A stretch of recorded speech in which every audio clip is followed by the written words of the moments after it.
Welcome. In this video, I will be discussing how to write a good conclusion. Specifically, your conclusion should accomplish three main goals. One, to restate the main idea of your case study. Usually says nothing new, okay? But may contain some comments on future in terms of direction for further research. Summarize your argument and themes and bring them together.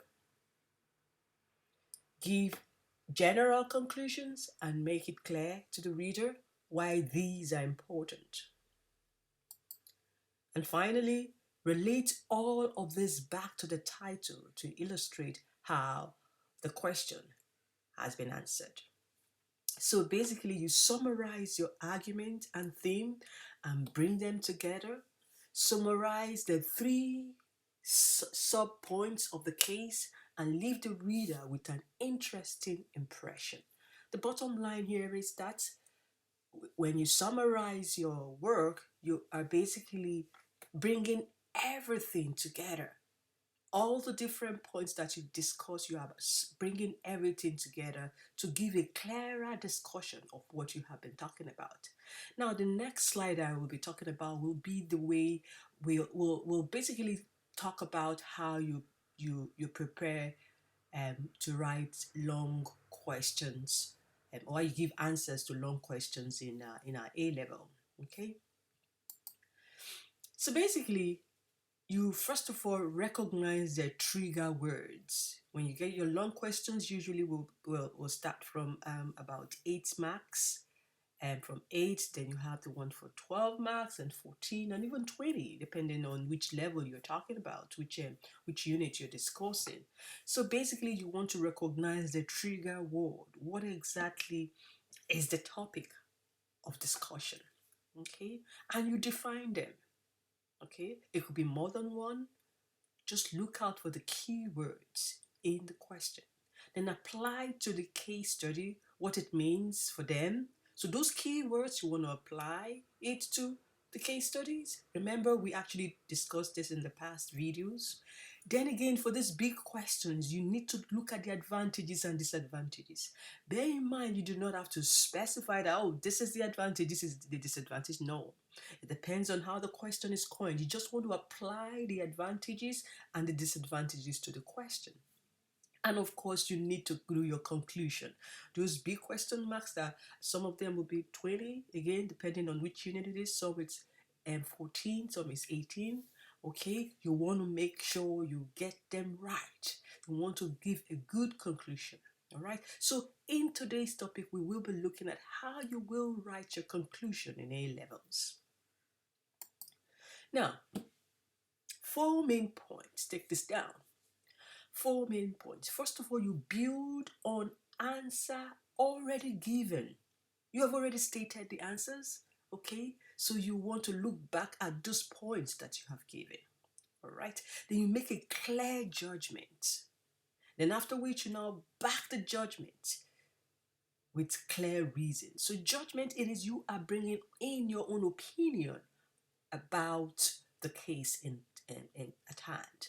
Then finally, you now re-answer the question. The main question, you want to go back to it to see if this your conclusion, if what you've already summarized actually fit into, actually answers the question. All right. So now let's take a look at an example of how to write a good conclusion. It's actually an extract from an examiner. I just feel it's out there. A couple of schools have used it, but I just, for the purpose of this video, I want to use it as an illustration. Now, an example of a conclusion. The following conclusion has been written as part of an answer to the following question. So the question says, discuss whether ABC Limited should invest in the new business. Should invest. Okay? All right. Now, here is a conclusion. Let's see if this is a good conclusion. It says, as already outlined, there are two valid reasons to invest. The most important is that it meets the firm's objective of increasing efficiency. Nevertheless, both are outweighed, in my view, by the risk involved in investing at a time when the economy is in recession and consumer spending is low, whilst forecasts suggest interest rates will rise.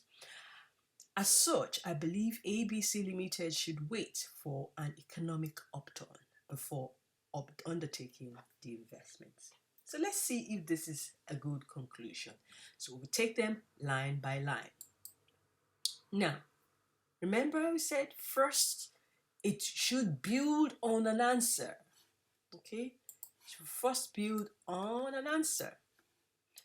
As already outlined, there are two valid reasons to invest. So you see, it's making reference to what has been discussed.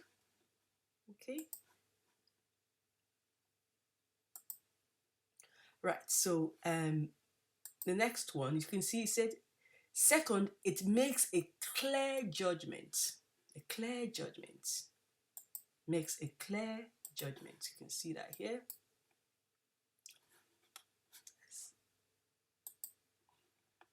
The most important is that it meets the firms and objective of increasing efficiency. See, that's a judgment. The most important. So you have judged.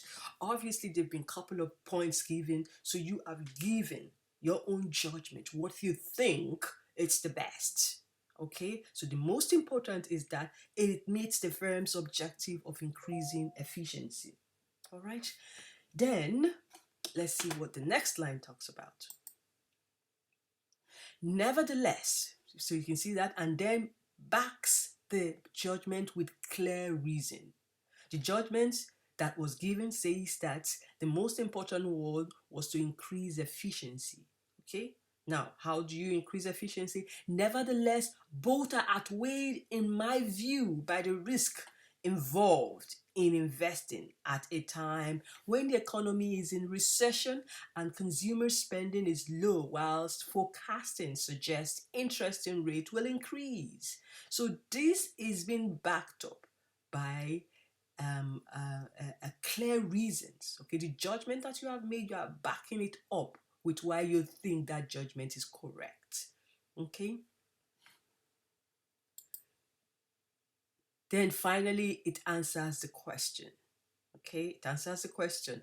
As such, I believe ABC Limited should wait for an economic upturn before undertaking the investment. So you have answered the question. Remember what the question said? What was the question? It says, discuss whether ABC Limited should invest in the new machinery. So the answer now says, as such, I believe ABC Limited should wait for an economic upturn. All right, so before undertaking that investment. So the question has been answered there. All right, so please ensure that when you're writing long questions, you want to give a clear conclusion that will earn you the full mark. Our mission, remember, is to get an A star. Talk to you in the next video. Bye for now.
Hello, welcome to a video, a next recording that talks about how to write a good conclusion in your business essay.